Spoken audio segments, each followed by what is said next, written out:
interest, the compound interest, and the annuity. So whenever you need of money and you don't have the immediate source of that money, the tendency is that we borrow money from someone, right? Or pwedeng sa kaibigan, pwedeng sa bangko, pwedeng sa mga institutions na nag-offer ng mga loan. And that lender ang nagpapatong ng interest, no? The borrower is the one who is paying the interest. So pag sinabi nating interest, it is the amount that you need to pay. You must pay the lender in return of using their money. So the lender is the one who is lending money to the lendee, and the person who is asking or borrowing money from that lender is what we call the lendee. So lender yung nagpapahiram, yung nangihiram is the lendee or the borrower. So meron tayong dalawang klase ng interest. It's the simple interest and the compound interest. So let's now proceed to the simple interest. How to compute simple interest? The formula is simple.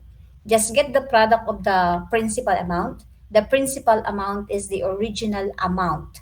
So yung mismong hiniram mo or invest money to a bank, or when you borrow money from a bank, the original amount that you borrow or you invested is what we call the principal amount. The percent that is charged per month, pwedeng annual, pwedeng quarterly, pwedeng semi-annually, is the rate of the interest. And the time that the money is borrowed or invested is yung ating time. Ang unit ng time sa formulang to is the years. So see to it that before you use the formula for the simple interest, the product ng principal times the rate times the time, see to it na yung rate mo dapat nakakonvert siya sa decimal. I repeat, dapat yung rate mo nakakonvert siya sa decimal. Yung time mo dapat siya ay nakakonvert sa time. Sa year rather. So kung ang binigay na time, say for example, ay 2 months, you need to convert that months to years. If ang binigay na time, say for example, ay days, you need to convert that days into years because the unit of time in this formula is for years. Dapat ay years na. Okay, let us manipulate the equation. If in the problem, because we're going to deal with so many problems na tungkol sa interest, the principal, the rate, and the time. If the problem is asking you to solve for the interest ng inyong utang or investment, you need to get the product of the principal amount, the rate, and the time. What if, just what if, the problem naman is asking you to solve for the rate? What if ang missing ay yung rate? Paano natin siya isa-solve? Yes, Allen. Ano po, ma'am? I times P times T po. I over PT. Very good. So makinig maigi na. If the missing is the rate, you need to divide the interest by the product of the principal and the time.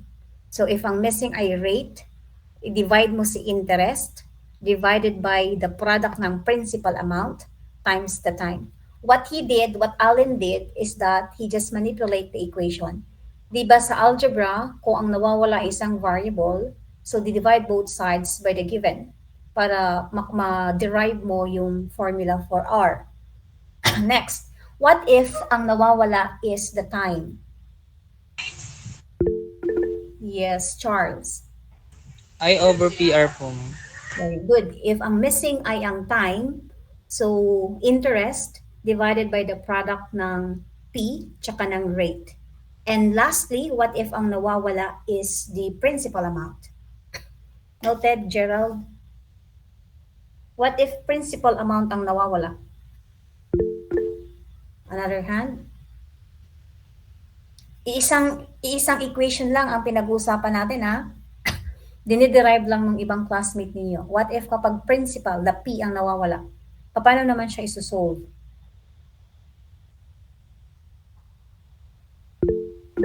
Yes, Luis. I over RT. Okay. If the principal amount ang nawawala, it's the interest divided by the product of the rate and the time. Okay. Next, what if ang given a time is 2 months? 2 months. How to convert months to years? Di ba sabi natin, the unit of time in this formula is year. Dapat naka-year. So what if sa problem na ma-encounter natin later on ay hindi siya naka-year, kundi naka 2 months? 1/6 po ba, ma'am? 1/6. 1/6, that's correct. Paano mo nakuha ang 1/6? Ano po, ma'am? 2/12. Okay, to convert months to years, divide the number of months by 12 since in 1 year we have 12 months. Okay, what if ang binigay naman na time is days? How to convert number of days to years? Another hand.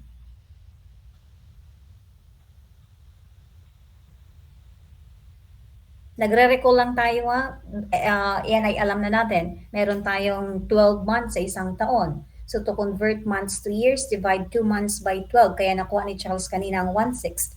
What if naman kapag days ang given? Paano ba mag-convert ng days into years? Yes, Asher. Ano po, number of days divided by 365. Okay, that's correct. Na? So divide nyo sa 365 days para makuha nyo yung exact interest. So the number of days, divide mo sa 365, then kasi sa 1 year, meron tayong 365 days. Not unless siya ay leap year. Pag sinabing leap year, ibig sabihin may February 29, kaya nagkakaroon tayo ng 366 days. Pero ang ginagamit natin to compute the exact interest is 365 days. Okay, yes, Allen? Ma'am, question po. Paano po pag ang given po is 94 days? Eh di gagawin na lang po namin as 94/365 po. Yes, Or that's pwede correct. po namin siyang gawing 1 over 12. Ano naman siya na? Pag days ang given, dapat i-divide mo siya sa 365. So, mamaya sa formula, magiging decimal na rin naman talaga siya kasi isa-simplify nyo pa siya. But I suggest, pag kayo ay nag-solve mamaya, dapat ay tuloy-tuloy. Sa final answer lang kayo mag-round up kasi magkakaiba-iba tayo ng sagot kapag in every step ay mag-round up kayo sa final answer, malaki ng discrepancy. Okay lang kung sa centavos lang ang may discrepancy. Pero kung sa pesos na, masyado nang malaki ang discrepancy na. Noted po, ma'am. Thank you po. Okay, so let us start. First problem. To buy a cell phone, Jade borrowed 15,000 pesos for 3 years at an annual simple interest rate of 9%. How much interest will she pay if she pays the entire loan off at the end of the 3rd year? And what is the total amount that she will pay? So let us analyze this one by one. No? I will be calling someone. Hindi pa natin siya sasagutan, kundi hihimay-himayin muna natin siya. Okay, from the problem, what are the given? What is the principal amount? The principal amount is the amount, the original money, the original amount borrowed by Jade. That's the principal amount. So how much yung hiniram ni Jade? The original amount, that's the principal. Yes, Gian. 15K, ma'am. Very good. The original amount borrowed by Jade is 15,000. So that's the principal amount. Next, how about the rate of this loan? Magkano ba yung rate nito, ng loan na to? Billy. 9 po, ma'am. Okay. The rate is 9%. And this loan ay good for how many years? Yes, Cyron. 3 years po, ma'am. Years. Ibalikan natin ha. Yung original amount borrowed by Jade is 15,000. Yung loan niya ay good for 3 years. That's the time. At yung kanyang rate ay 9%. Now, what is asked in the problem is that how much interest will she pay if she pay the entire loan off at the end of the 3rd year? Ibig sabihin, hindi naghulog si Jade ng 1st year, ng 2nd year, wala siyang hinulog kahit piso. So, ang hulog niya is at the end of the 3rd year na. Isang payment lang siya.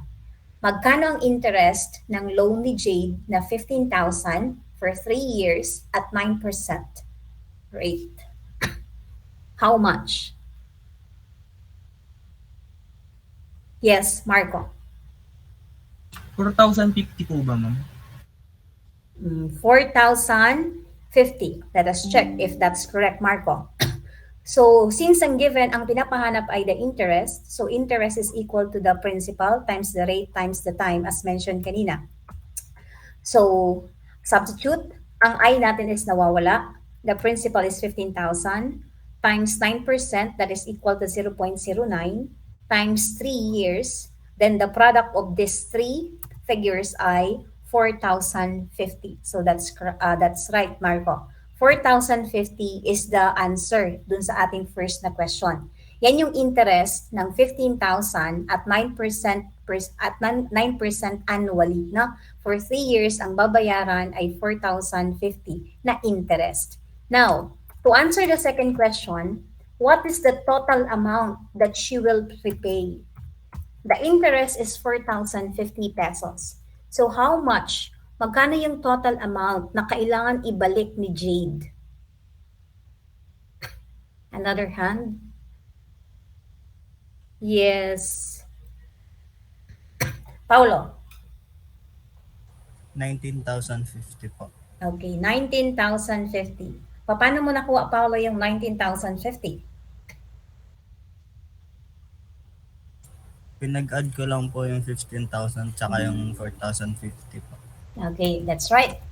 So, you can find the total amount by adding the principal amount na 15,000 dun sa interest na 4,050, then 19,050 pesos ang kailangan ibalik ni Jade at the end of 3 years. So, that's the first problem.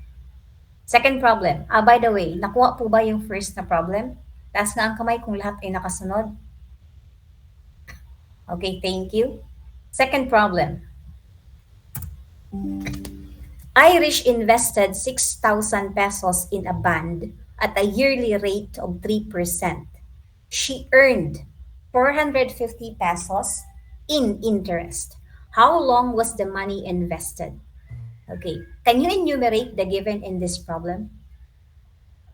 Who wants to enumerate all the given? Lahat ng given sa problem na to. Anybody? This one is different from the previous example. Aside from Allen and Gian. Okay, Ken. Ma'am, yung Ken, nag-echo ka.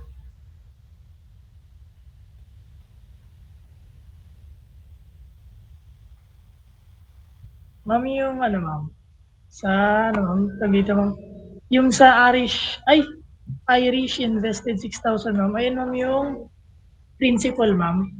Then, yung yearly rate niya, ma'am, is 3%. So, yun, ma'am, yung, rate. 3% po. Tapos yung she earned 450 pesos, ma'am. Ayun po, ma'am, yung interest. Okay. Yun yung nakuha niya pera nung nag-invest po siya ng 6,000 pesos in a year. That's correct. The principal amount is 6,000 pesos. The rate is 3% annually. At yung kanyang earnings a year, ibig sabihin ay 450 pesos. Na? So 450 pesos yung interest. Earnings na ito, positive ito kasi investment yung 6,000. So dito, sa investment niya ng 6,000 at 3% interest, ang kanyang nakuha, ang kanyang kinita ay 450 pesos.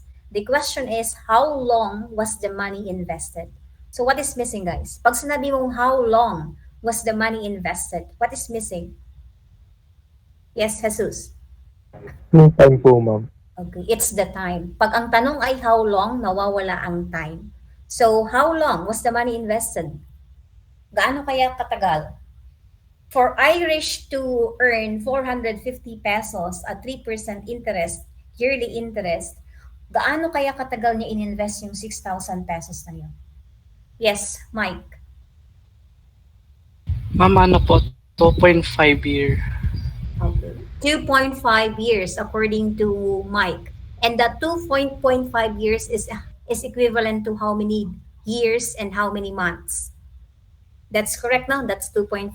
Yung 2.5 ay equivalent siya sa ilang taon at ilang buwan.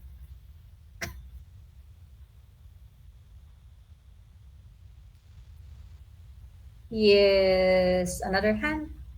Pag sinabi mong 2.5 years, guys, equivalent siya sa ilang taon at ilang buwan. Kasi di ba may butal na 0.5? So, what is another way of stating 2.5 years? Yes, Sebastian. 2 years and 6 months po. Okay. 2 years and 6 months. So, yung 2 na whole number ay years, yung 0.5 naman, di ba, ay years pa yon. So, since sa isang taon meron tayong 12 months, so 0.5 of that is 6 months. Let us check if Paul's answer is correct. So, the missing is time. So, from the equation, I is equal to PRT. Interest is 450 pesos. The principal amount is 6,000. So the rate is 0.03 and the time is missing. So 6,000 times lang natin sa 0.03, that is equal to 180t. So divide both sides by 180 to solve for the time. 450 divided by 2.5 divided by 180 is equal to 2.5. And 2.5 years is equal to 2 years and 6 months. So just in case sa exam ay walang binigay na 2.5 years, hanapin nyo, say for example, yung 2 years and 6 months. Basta kung ano yung mas malapit. Next, number 3. John's parents deposited 1,000 pesos into a savings account as a college fund when he was born. How much will John have in this account after 18 years at a yearly simple interest rate of 3.25%? Okay, what are the given in this problem? Can you enumerate all the given in this problem?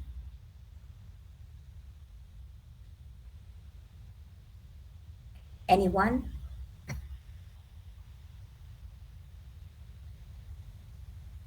Isa-isay natin. Ano ba yung mga given sa problem na to?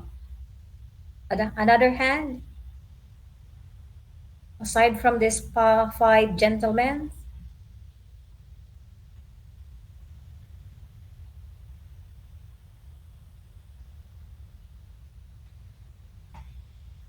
Last na synchronous na natin to. Ito doon ang recitation. Ma'am ako, ma'am. Another hand? I-enumerate lang. Ano yung mga given sa problem? Ano ba itong 1,000 na to? Ano ba itong 3.25% na ito? Ano ba itong 18 years na ito?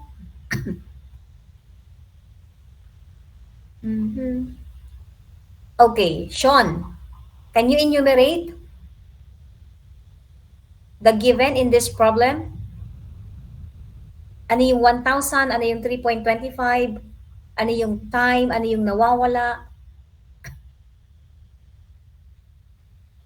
Okay, Ram. Ma'am, yung ma'am,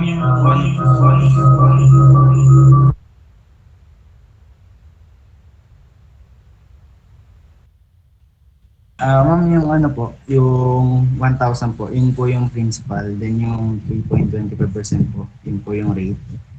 And then po yung 18 years, yun po yung time. That's correct, na? So, eto na 1,000, the original amount deposited, so principal amount yon. Etong 3.25% is the rate, and the 18 years, eto yung ating time. Now, what is missing? Ano ba yung nawawala? Ano yung pinapahanap sa problem? Another hand? Isa, dalawa, tatlo, apat. Ma'am ako, ma'am. 6. Ano ba yung pinapahanap sa problem? 2, 4, 6, 8, 9. Nag-recite na itong siyam na to. How about the others? Ma'am, di pa rin. Nag-recite ka na kanina, Howell. Ma'am, hindi po ako yun. Ay, hindi ka ba yon? Okay, go ahead. Ako po, ma'am, ako po. Ma'am, ano po, interest po yung hinahanap, ma'am. The interest is missing. Let us see. How much will John have in this account after 18 years at a yearly simple interest rate of 3.25%? Do you agree that it's the interest na missing? Taas ang kamay if yes. Taas ang kamay na no, it's not the interest, ma'am. The answer is, it's not the interest. Bakit, ma'am? Okay, good question. Bakit, ma'am? Ang tinatanong ay, how much will John have in this account after 18 years at a yearly simple interest rate of 3.25%? Okay, magkano yung dineposito ng parent ni John? 1K, 1,000, ma'am. di ba? Yung 1,000 na yun, suppose natin na yung parents ni John hindi na nagdeposito pa maliban sa 1,000. Hindi nag-withdraw, hindi nagdeposito. So, iniwan lang nila doon yung 1,000 sa account. Tama po? Ang tinatanong kasi sa problem, magkano na yung pera sa account ni John after 18 years? Diba? Yung tanong na how much, right? How much will John have in this account is not just the interest. Diba? Yung nasa account niya, hindi lang interest ang naandun. Ano yung kasama doon? Ma'am, ako, ma'am. What is missing?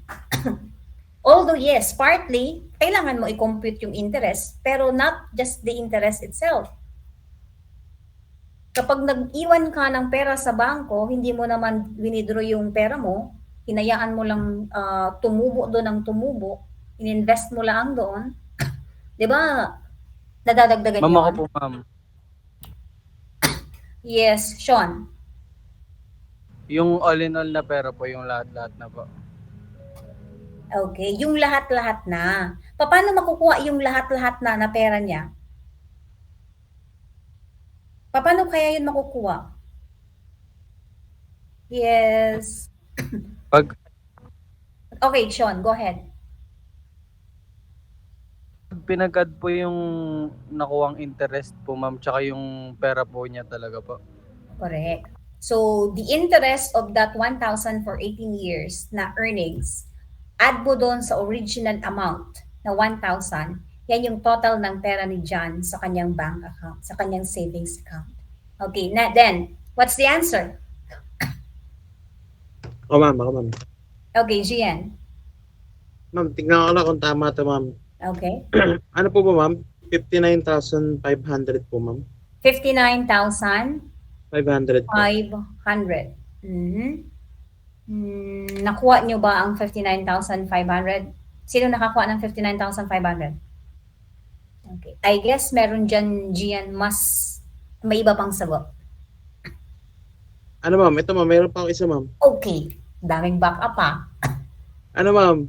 58,500 po, ma'am. 58,500. 500 po. Nope. Actually, guys, kahit ang 100,000 mo sa bangko, matulog ng isang taon, wala pa sa 100 pesos ang interest. That's the reality. Kahit meron kayong 100,000 sa bank. Kaya maganda kapag kayo ay naging engineers na, magkaroon kayo ng maraming pera, huwag niyong iipon ang pera niyo sa bangko kasi maliit lang ang binibigay sa inyong porsyento. I-invest niyan somewhere else. Okay, balik tayo sa ating problem. Magkano kaya ang pera nitong 1,000 na to, kasama yung interest after 18 years, magkano na kaya ang pera ni Jan sa bangko? Walang ibang bagong nagtataas ng kamay? Cyril.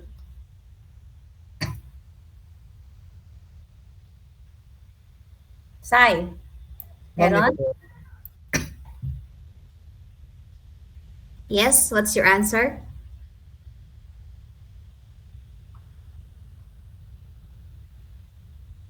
Ma'am, Villapando, ma'am. Ma'am, pwede pa repeat po ulit, ma'am. Okay. Ang tinatanong anak ay, after 18 years, magkano na yung pera ni John sa kanyang savings account? Yung interest plus yung original amount invested ng kanyang parents niya, magkano na kaya yun after 18 years? Yun yung question ko.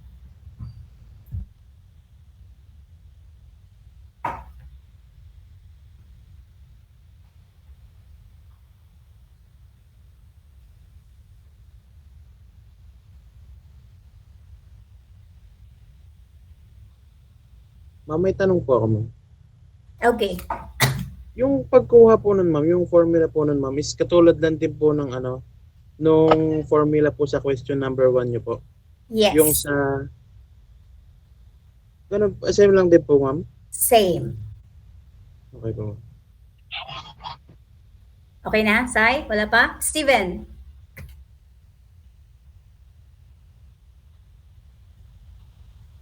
Di ba sabi ni Sean kanina, yung interest plus yung original na amount. So, alam na natin ang original amount. Yung initial deposit na 1,000. Yes. Okay. Go ahead, Kathleen. Ma'am, 1,585 po. 1,585 sabi ni Cyril. Let us check, no? So, yung 1,000 times natin sa 0.0325, which is equivalent to 3.25%, times natin sa 18 years. So, the interest of that 1,000 sa loob ng 18 years is only 585. Ganyan kalaki yung babayad sa'yo ng bangko, no? Ganyan lang. Ibig sabihin sa isang taon ay divide nyo lang yan sa 18 years kung magkano yung mapupunta. No? Wala pa sa 5 pesos.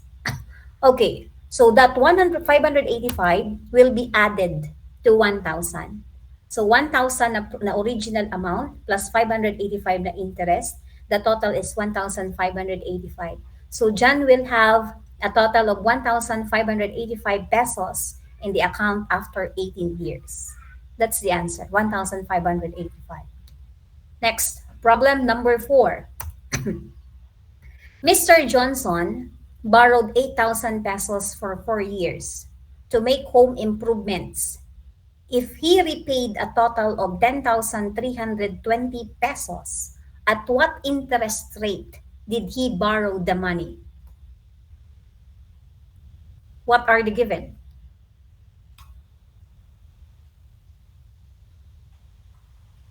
Ano kaya tong mga digits na to? Sila ba si principal, si interest, si rate, si time? What? Another hand?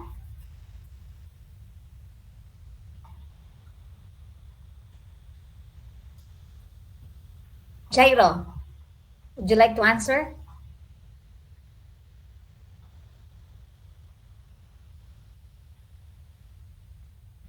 Seth, do you have any idea?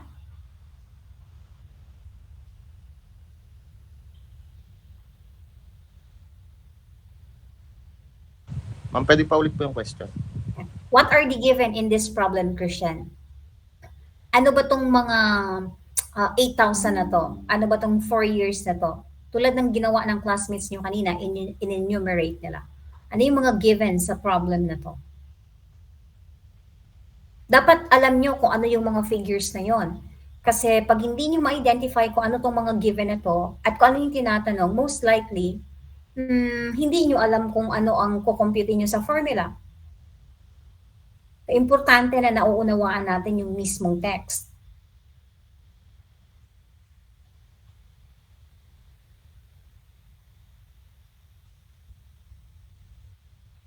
Any volunteer? Okay, Jesus. Go ahead. Naiwan lang, ma'am. Naiwan lang. Okay. Okay, Billy. Testing lang po, ma'am. 8,000 po, ma'am, yung principal. Tapos, yung years, yung time po, yung 4 years po. Tapos po yung 10,320 po yung final amount. Nawawala po yung rate. Okay. So, are you saying, Billy, na dito sa problem, walang given na interest? Yes po, ma'am. Very good. No? Sa problem lang yan, walang given na interest. So, the 8,000 pesos is the original amount borrowed, that 8,000. The 4 years is the time at yung rate ang nawawala. Etong 10,320 na to, ang tawag dyan ay maturity value. No? Yung original amount plus the interest, yung amount na sinasolve natin kanina, the total amount, which is a combined or sum ng principal at ng interest, ang tawag doon ay maturity value. Yung 10,320 ito, yan ay yung kabuuang binayaran, na? Kabuuang binayaran ni Mr. Johnson. Okay. However, if the rate is missing and also the interest is missing, How can we substitute these values sa ating formula? Diba in algebra, it's impossible to solve an equation having two unknowns. Paano tayo magde-derive if two of them are missing? What do you think? But there's a way. Yes, there is. Ano kayang pwede nating Ma'am, ako, kuhanin? ma'am. Ang pinapahanap sa atin ay rate no? Pero walang interest na binigay. Pero pwede niyong gawa ng paraan. According to Billy, the 10,000 to 230 is the total amount. 320 is the total amount repaid. What's an idea? Okay. Walang ibo. Okay, Mike, go ahead.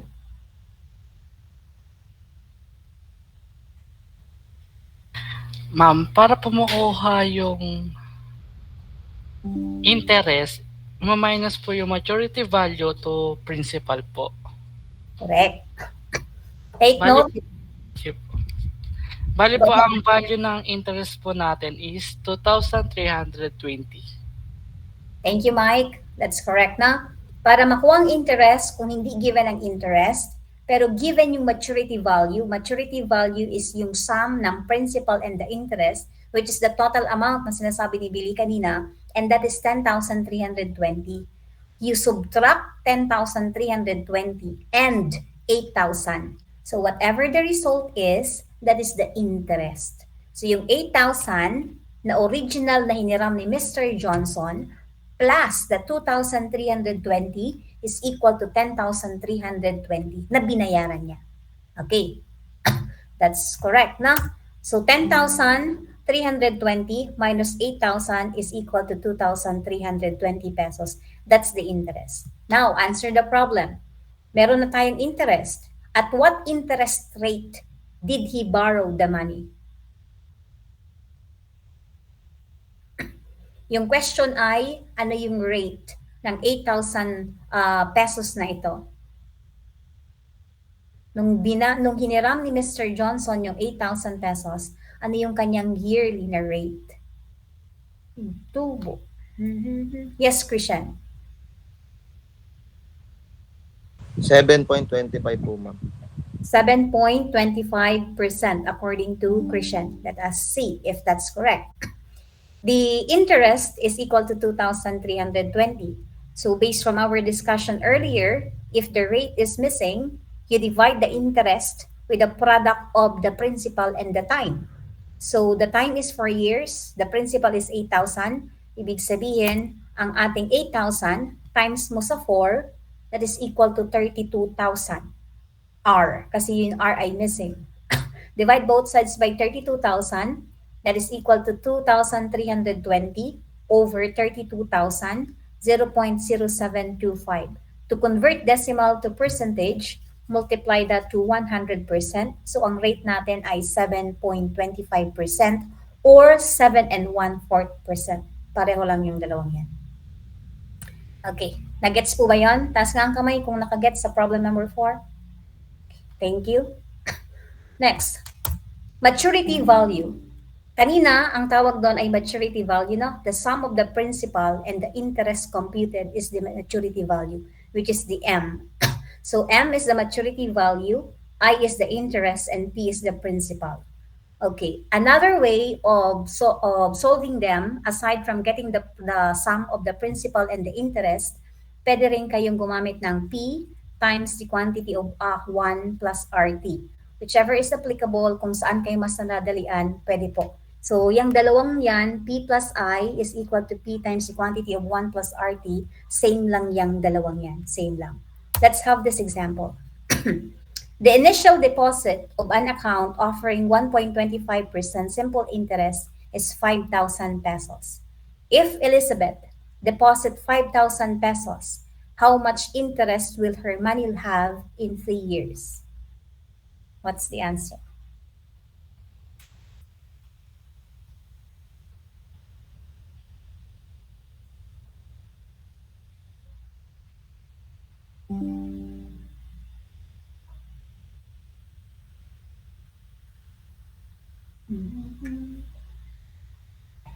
Siron, would you like to try? Ano ulit po ma'am yung tanong? Ang tinatanong ay, how much interest will her money have in 3 years? Wait lang po ma'am. Okay.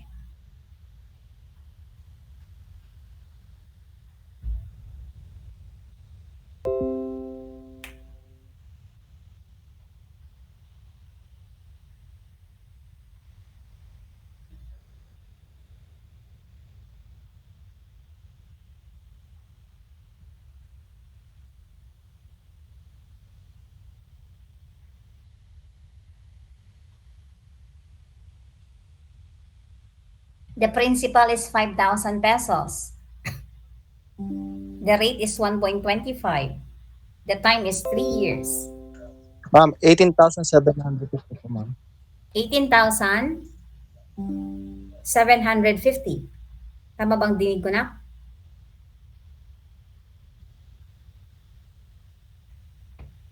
Tama, Siron, ang dinig ni ma'am? 18,750?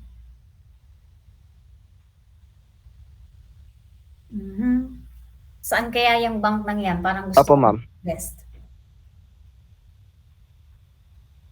Kung may nag-exist na bank na mag-offer ng ganong interest for 3 years, 5,000 lang, magiging 18,750 after 3 years, parang gusto kong mag-invest, ang laki ng return.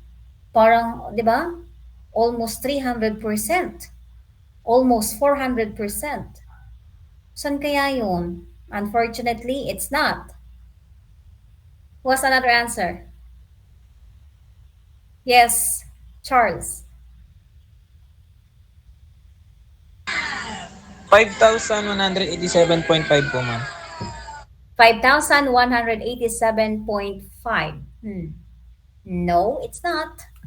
Basahin maigi ang tanong, no? Di ba sa problem solving, walang labis, walang kulang. So kung ano yung tinatanong, yun lang ang sagot. Ma'am, pwede pa balik dun sa may formula, ma'am. 187.5, ma'am. Okay, it's 187.5. Ang tinatanong is just the interest.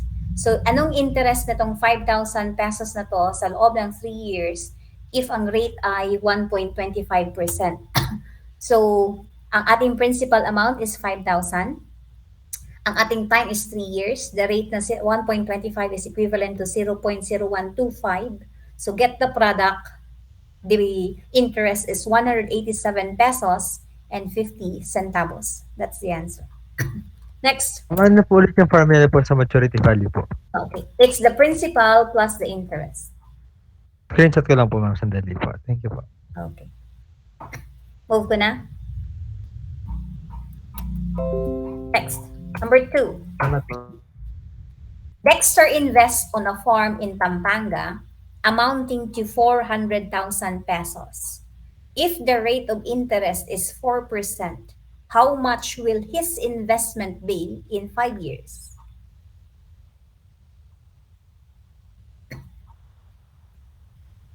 What is the answer here? Leo? Gusto mag-try? Ayun, si Ben. Ano po ba yung tanong, ma'am? Ang question na ay, how much will his investment be in 5 years kung si Dexter ay nag-invest sa farm sa Pampanga amounting to 400,000 pesos if the rate of interest is 4%?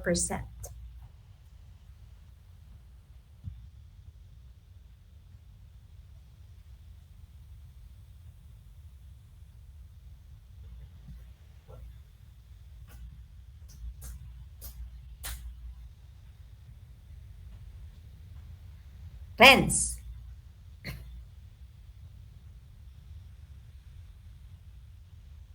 Baka may sagot ka na dyan.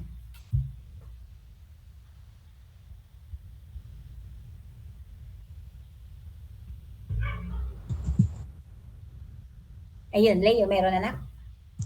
Wala pa po, ma'am. Wait lang po. Okay. Yes. Chandy. Baka may sagot ka dyan, Chandy.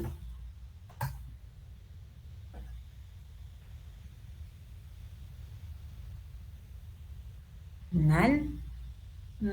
Okay, go ahead, Clinton. 480 po ba, ma'am? 480 what? Pesos? Pesos po. Okay, 480 pesos. It's not. Ibig sabihin, nalugi yung negosyo.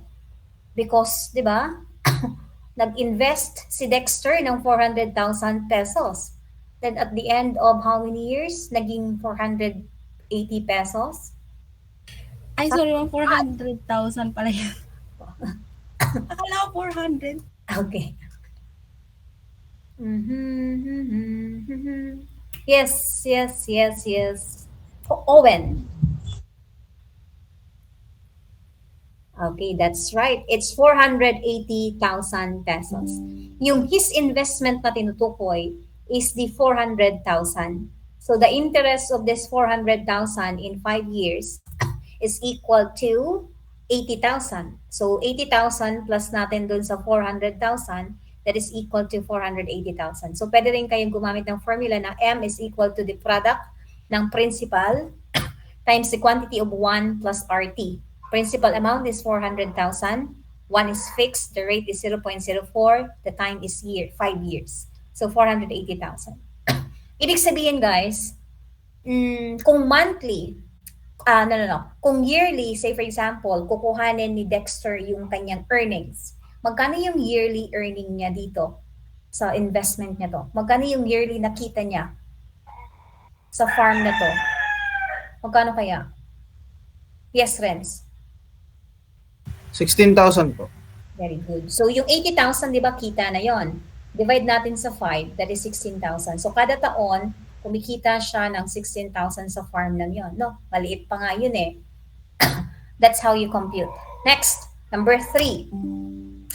A man deposited 25,000 to his account. If the interest is 2,062 pesos and 50 centavos for 1.5 years, what rate of interest is the account offering?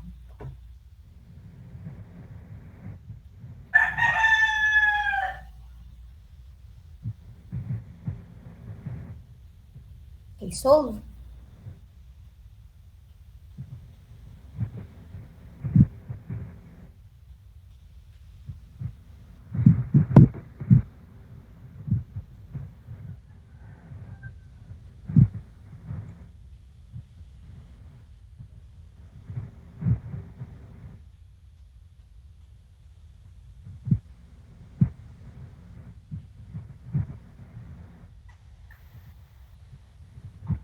Steven.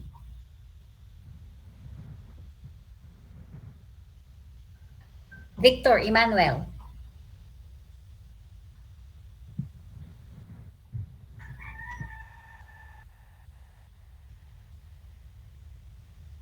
Asher. Ma'am, di pa masyadong may sa ano. Wait lang po. Okay. Kim. Baka may sagot ka dyan, Kim. Ma'am, wait lang po. Okay.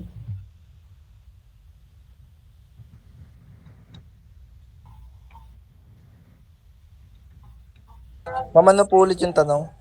Ang question, Kim, ay what rate of interest is the account offering if a man deposited 25,000 to his account and if the interest is 2,062 pesos and 50 centavos for 1.5 years?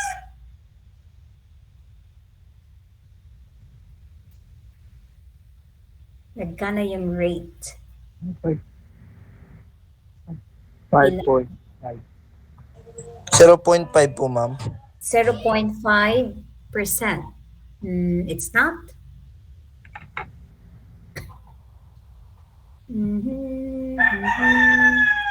Okay, wait. 5.5 po, ma'am. 5.5%.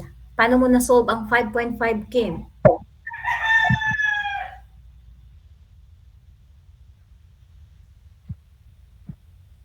Yes, Kim? Dinivide ko lang po yung 2,062 tsaka po yung ano po, 1 year and 5 years.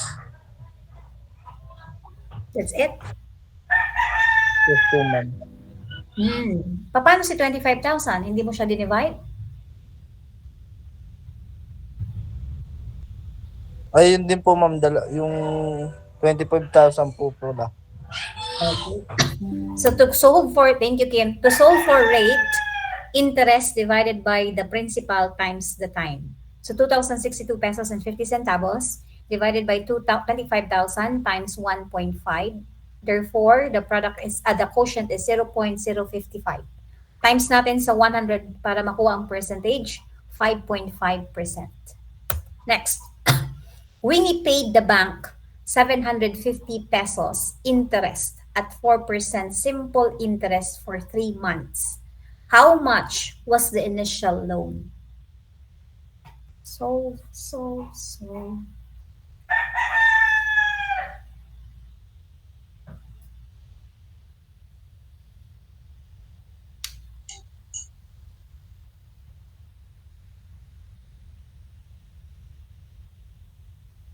Ma'am, question ko lang, ma'am. Yung Okay. ano po ba, ma'am? Yung 4% rate, interest rate po ba, ma'am, is for a year, ma'am, or just for the 3 months lang po? Doon na din sa entire duration ng loan niya, Ken. Anong gagawin? Pa-convert, ma'am, sa year, ma'am. I-convert. Okay, may plus 2 sa makakasagot niyan. Plus 2 sa quiz sa Sabado. Ma'am. Okay, please comment your answer sa chat box para marami makakakuha ng plus 2. After 1 minute timer ko. Lahat na makakakuha ng tamang sagot. Please start chatting your answer.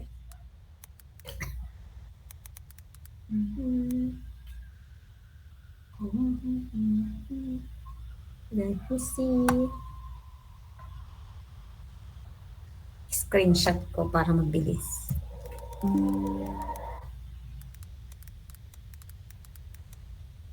Okay.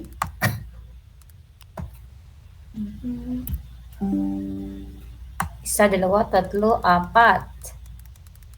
2, 3, 4, 5, 6, 7, 8, 9, 10, 11, 12, 13, 14. Okay, wala nang hahabol? Last 5 seconds. 5, 4, 3, 2, 1. Okay, let's see if 75,000 or 7,500 ang tamang sagot. So, ang aking lang i-screenshot is yung after ng comment ko na stop, not counted na yon, Chandy. Medyo na late. Let me see. Wait. Ayun lang mag-screenshot. Okay.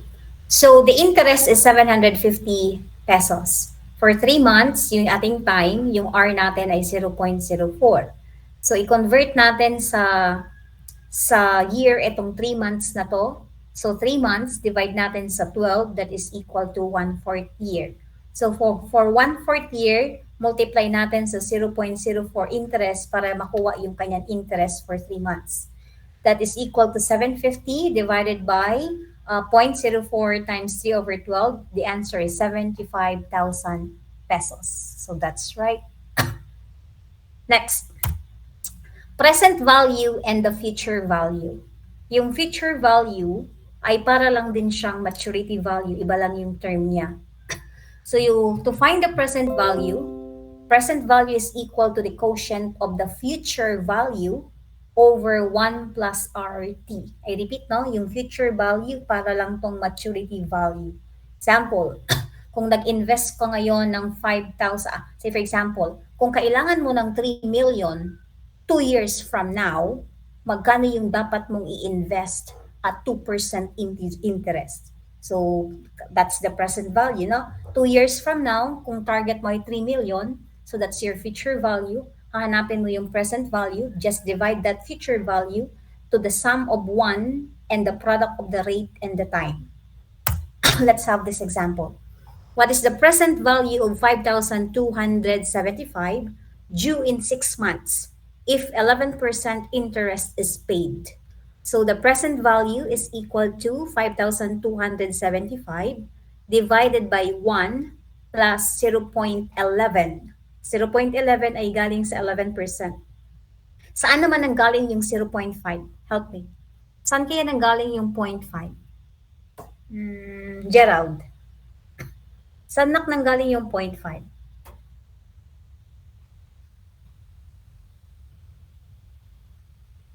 Sa months, ma'am. Okay. Anong ginawa anak sa months? Dinivide po. Saan? Sa 12. Okay, that's right. Yung 0.5 ay nanggaling sa 6 months divided by 12. Kaya naging 0.5. Then do the math. The answer is 5,000 pesos. Ibig sabihin, for you to get 5,275 after 6 months at 11% interest, you need to invest 5,000 pesos. Okay, next question. How much is the interest of 5,000? How much is the interest in this problem? Magkano kayang interest niyan? Leo, nak, magkano kayang interest dyan sa problem lang yan?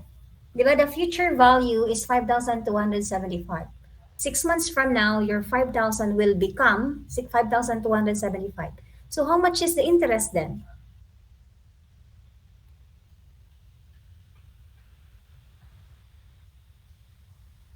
Mama ko po, last na. Try lang, Leo. Shandy, try lang. Ayun. Go ahead, Nak. Go ahead.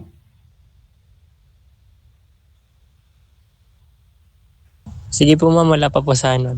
Wait lang po. Okay.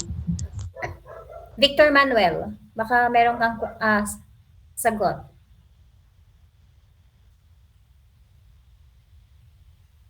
No idea? Mama ko na po. Okay, wait lang daw, Hoel. Nagsasolve pa si Victor. Ma'am, malaking value po ba yung sagot niyan, ma'am? Actually, hindi naman. Ang laki na nga kanya. So ibig sabihin na mali yung ginawa mo. Take note, no? The present value is 5,000 pesos.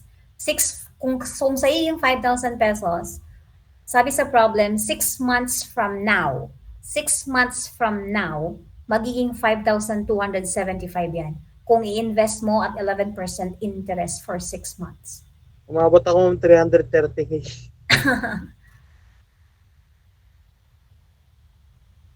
Mama ko na last na, ma'am. Na-timing na ako. No.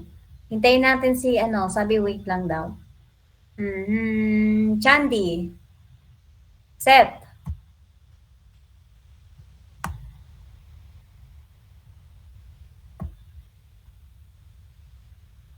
Ito yung mga basic na kailangan yung matutunan kasi syempre, pag kayo nagtrabaho, mag-a-avail kayo ng housing loan, diba, ng loan sa bangko, kung kayo kukuha ng car loan, at least alam niyo yung basic na pag-compute ng interest. 6 months from now, magiging 5,275. Then, ibig sabihin, magkano yung interest nun? Ma'am, ako ma'am, try lang. Okay, go ahead, Leo.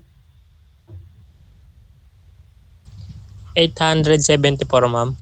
874. It's not. Mukhang well na talaga, ma'am.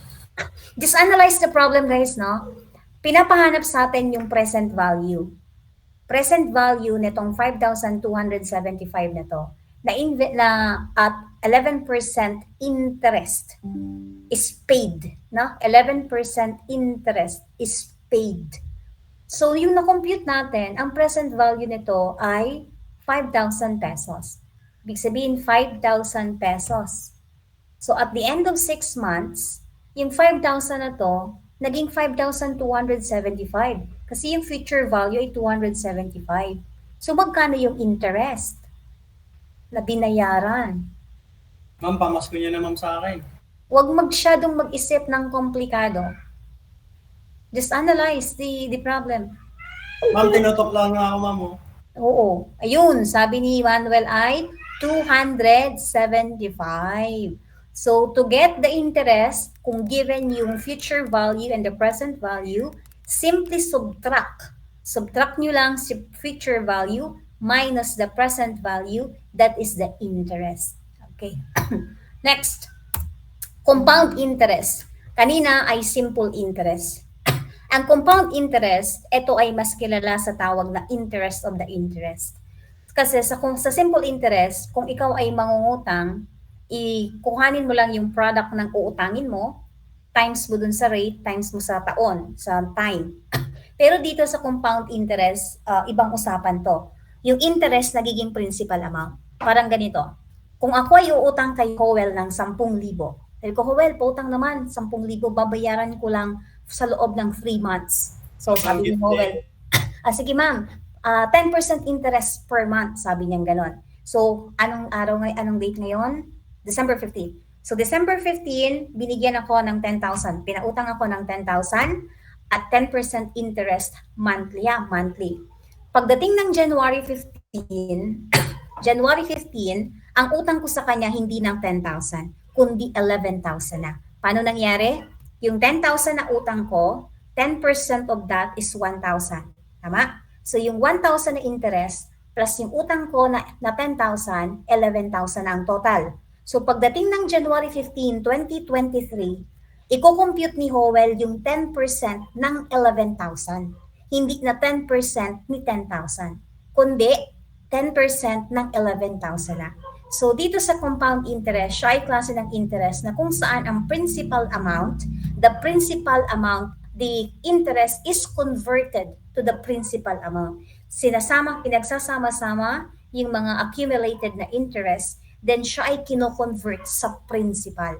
So anong nangyayari kapag ang interest ay kino-convert sa principal amount? Ano kaya ang nangyayari, guys? Ano sa tingin nyo ang pwedeng mangyari kapag yung interest ay i-convert sa principal amount?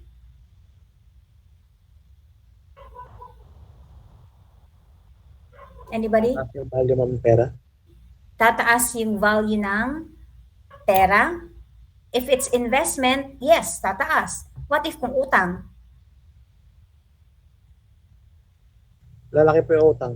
Lalaki yung utang. Ibig sabihin, kung yan ay compounded monthly at kung yan ay utang, ibig sabihin kada buwan, palaki ang interest mo. Unlike sa simple interest, fixed ang interest kada month. Now, fixed. Kung ang interest mo kada month is 1,000, 1,000, 1,000, 1,000, hindi yun lumalaki. Per month, 1,000 fixed.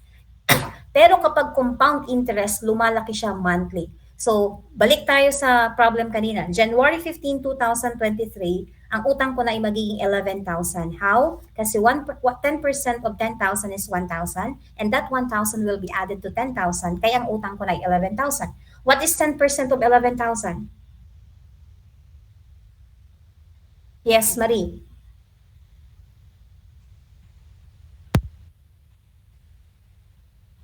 Walang sound. Yes. Anybody? What is 10% of 11,000? Daw po ma'am, rinig na po ba? Ayun, naririnig na.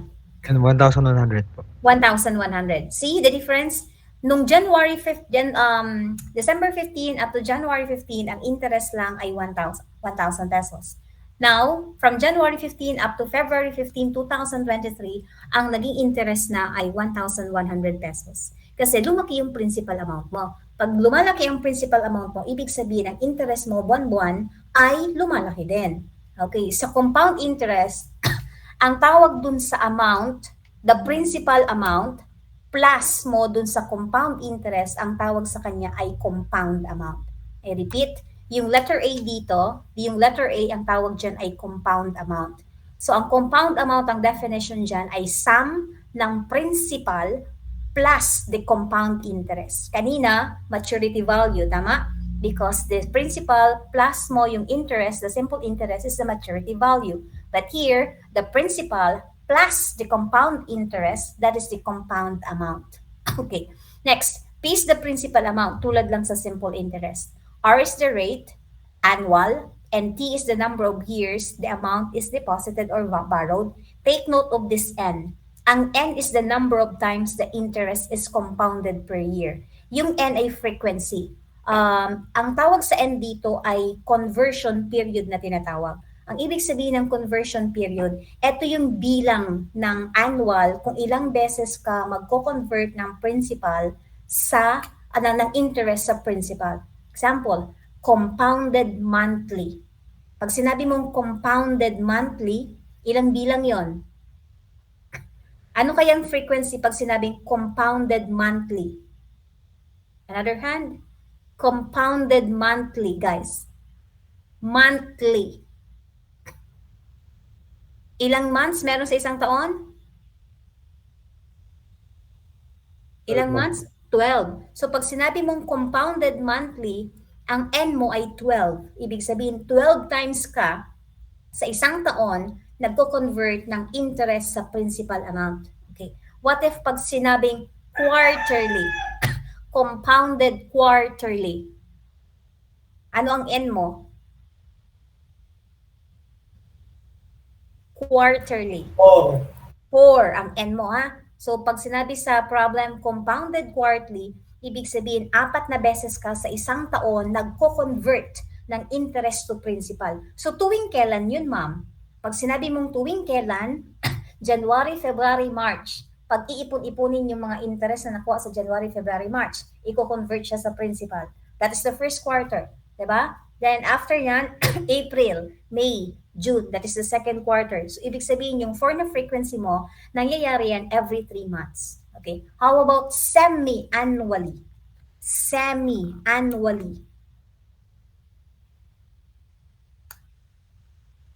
Sabi ng problem, compounded semi-annually. 2 po, ma'am. 2. The answer is 2. Semi means half, na? So, nangyayari yung 2 beses ka magko-convert. So, yung 2 beses mo nang yon is every after 6 months. So, yung una, from January to June, kasi 6 months yon. So, yun yung una. Then, yung pangalawa ay from July up to December. Okay. So, in summary, ito yung ating compound interest. Yung compounding frequency, yung tinatawag nating compounding conversion period, pwede siyang annually, pwede siyang semi-annually, pwede siyang quarterly, pwedeng monthly. So pag sinabi sa problem na annually, ang N mo ay 1. I repeat, ha, yung N is the frequency. Yung bilang, kung number of times that you will convert the interest to principal. So pag sinabi sa problem na compounded annually, means your N is 1. If the problem says compounded semi-annually, means 2. Compounded quarterly means 4. Compounded monthly means 12. Okay, let's have this equation or the problem. Irish invested 50,000 pesos in a bank that pays 8% computed quarterly for 5 years. How much is her money in the bank after 5 years? Okay, so the formula kanina is A, the compound amount is equal to the principal times mo sa 1 plus R over N raised to NT. That's the formula. The principal amount is the original amount invested or borrowed. In this problem, the principal amount is 50,000. So 1 is given plus your rate is 8%. So 0.08 over N. The N is the conversion period. So sabi dito, computed quarterly. So yan yung hint para makuha mo yung N. Pag sinabi sang computed quarterly, balik ka ngayon sa table. Diba sa table sabi quarterly means 4 ang compounding periods. So yung conversion period mo ay 4, yung N mo ay 4. Kaya 4 yan na nasa baba. Raise 2, the product of NT. N is 4 again. The time is 5 years. Okay, get your calculator. Please input these figures in yung calculator and tell me kung nakuha niyo yung 74,297 pesos and 37 centavos.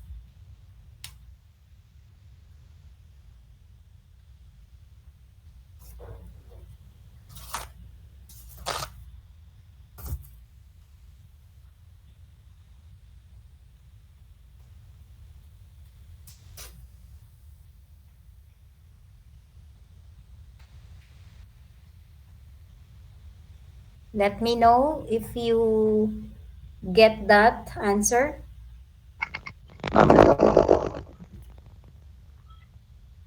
Saan po galing yung ano? Yung 4? Jean, nag-echo ka, Jean. Saan po galing yung 4? Tama ba ang dinig ko? Saan galing yung 4? Opo. Okay. Dalawa po kasi yung 4. Okay. Ang 4 gene ay yung frequency, yung compounding periods. Yung N mo, dun mo ilalagay sa computed quarterly. Di ba sabi sa problem, computed quarterly. Tingin ka, Jean, dito sa table. So, quarterly, ang N is 4. Gets, Jean? Apo. Okay. Lumabas po, ma'am. Okay. Thank you, Gian. 4 pa. How about mga 4 mag-confirm? Nakuha, Asher? Yes po. Thank you, Asher. 3 pa. How about the others? Allen, nakuha? Yes. Thank you, Allen. Yes, Pao, nakuha? Yes po. Thank you. And Ram, nakuha? Yes po. Yes po. Okay, thank you. So that's 74,297 pesos and 37 centavos. So dapat guys ay tuloy-tuloy ha. Kung ang iba-iba kasi ang scientific calculator. May scientific calculator kasi pero old na version na siya. So pagka ganon, uunahin nyo pa rin yung nasa parenthesis, itong 0.08. Pero may scientific calculator kasi na pwede mo siyang i-input exactly kung ano yung nakikita nyo sa PowerPoint, tuloy-tuloy na yan. Pero kung ang calculator nyo is old version ng Casio, balik ka sa basic, yung nandun mismo sa grouping symbols na nasa loob, nasa parenthesis ang unahin mo. But still, mapaluma, mapabago yan, pareho lang ibibigay na sagot sa atin. 74,297.37 pesos pa din. Okay, next. Sa example number 2, titignan natin kung ano ang mas malaki ang interest. So, dito, meron tayong isang problem. Isosolve natin yung compound amount na compounded annually, compounded quarterly, monthly, and semi-annually. Then, titignan natin kung gaano ba kalaki ang difference ng kanilang compound amount. Na? Let's see. Deposit the principal amount of 10,000 pesos into a savings account that pays interest at a rate of 5%. What is the amount in the account after 1 year if the account is compounded annually?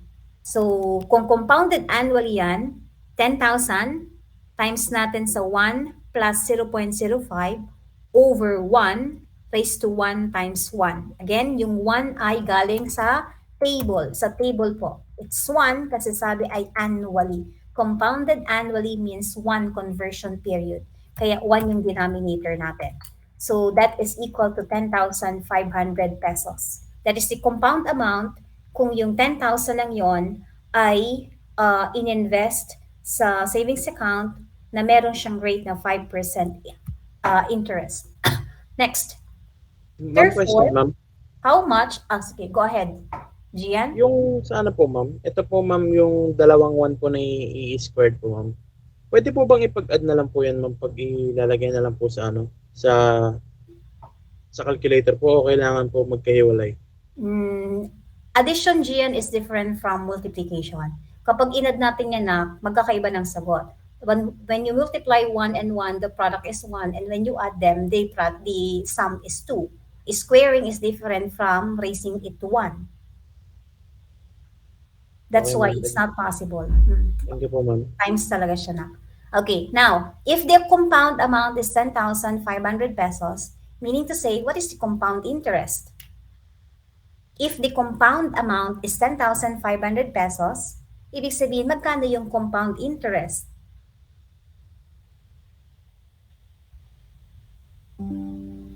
Anyone? Yes, Asher. Try lang po, ma'am. Hindi po ako sure. 500 po ba? Yes, it's 500 pesos. Na? So, the compound amount na 10,500 pesos, 10,000 of which is the original amount invested. That's the P.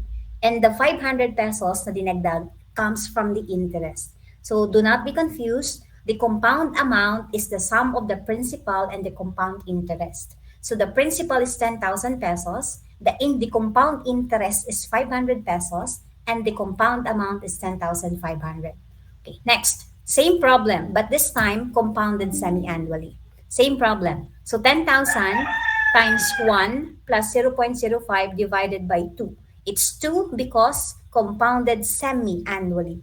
That means 2 raised to 2 times 1. Now, this time, what is the compound interest? How much is the compound interest?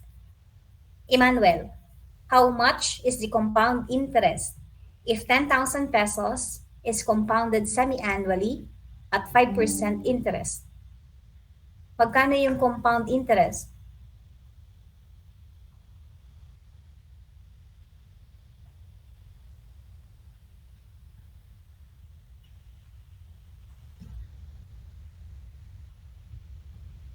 Pustahan tayo, Emmanuel. Wala ka dyan sa upuan mo, no?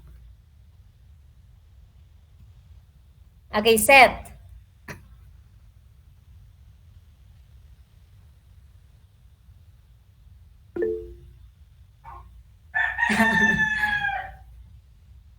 Seth, how much is the compound interest?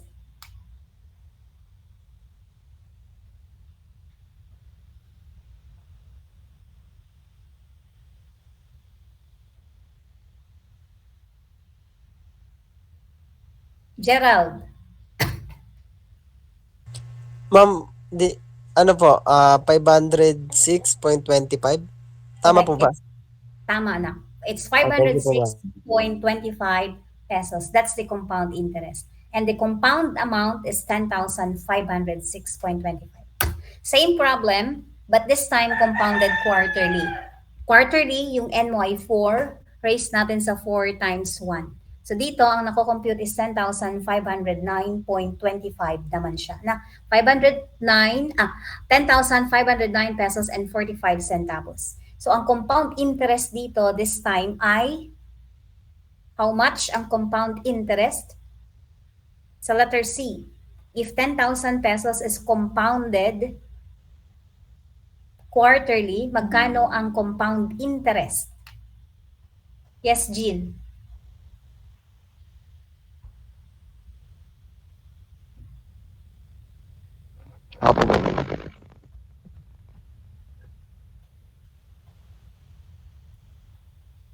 Okay, anybody? Charles? Ano po yung tanong, ma'am? Compound interest ng 10,000 compounded quarterly. 509.45 po. Okay. And lastly, kapag compounded monthly naman, 10,000 plus times 1 plus 0.05 divided by 12 raised to 12 times 1. Ang ating compounded interest ay 511.62 pesos. Okay. Now, let us compare. Balikan natin ha. Ang na-compute natin na compound amount sa compounded monthly ay 10,511. Sa compounded quarterly ay 10,509. Sa compounded semi-annually ay 10,506. At sa compounded annually ay 10,500. Now, meron akong question.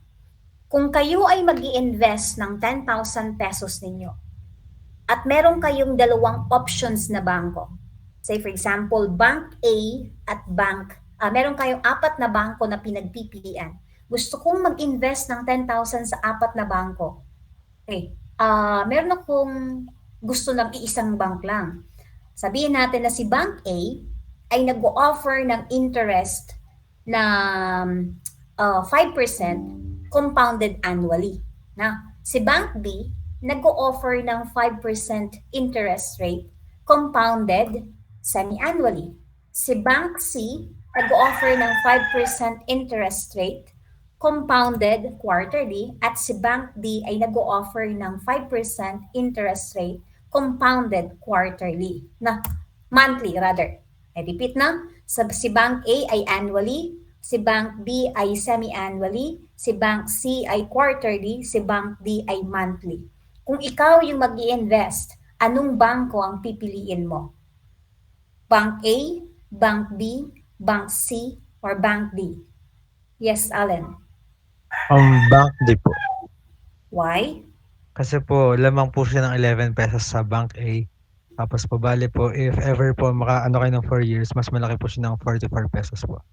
Very good, no? So, kung kayo mag-invest, hanapin nyo yung bank na nag-o-offer ng compounded monthly. Kasi sa compounded monthly, mas malaki ang compound interest. Mas malaki yung kikitain mo. So, ma'am, 2 pesos lang naman ang linamang eh. Sa ngayon, makikita ninyo kasi nga 10,000 lang naman. Pero syempre, kapag lumalaki ang principal amount mo, lumalaki din naman ang return sa iyo. Okay, now, go to your Brightspace account. Meron akong hinanda na 3 problem dyan. Ngayon yan ipapasa. Okay, good luck. 3 problems. Show your solution.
Yes, Joel?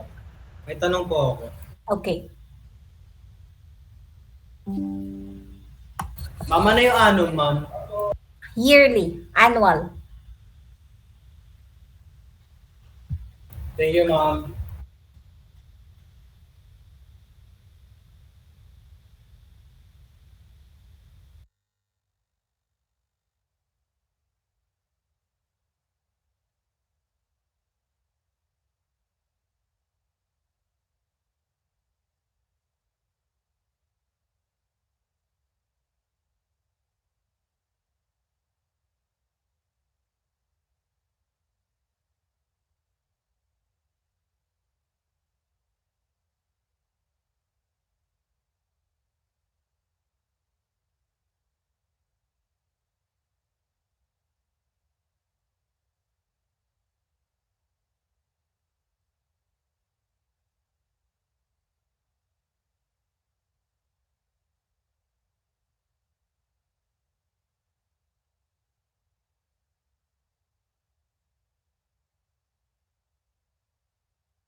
Yes, Jean?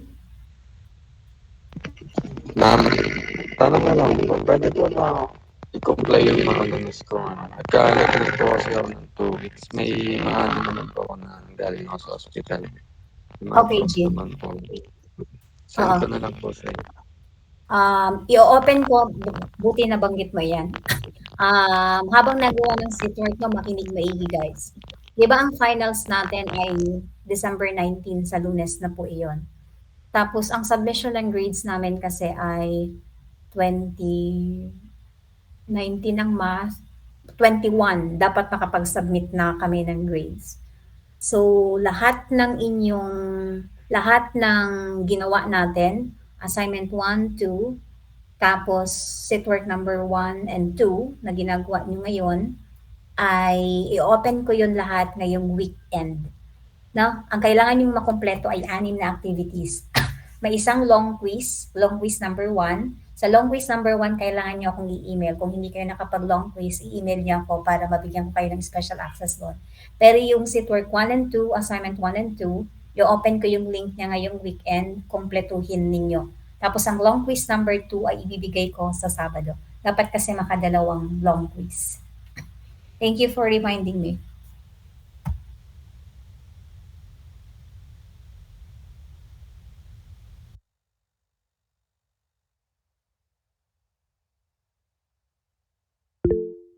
Question po.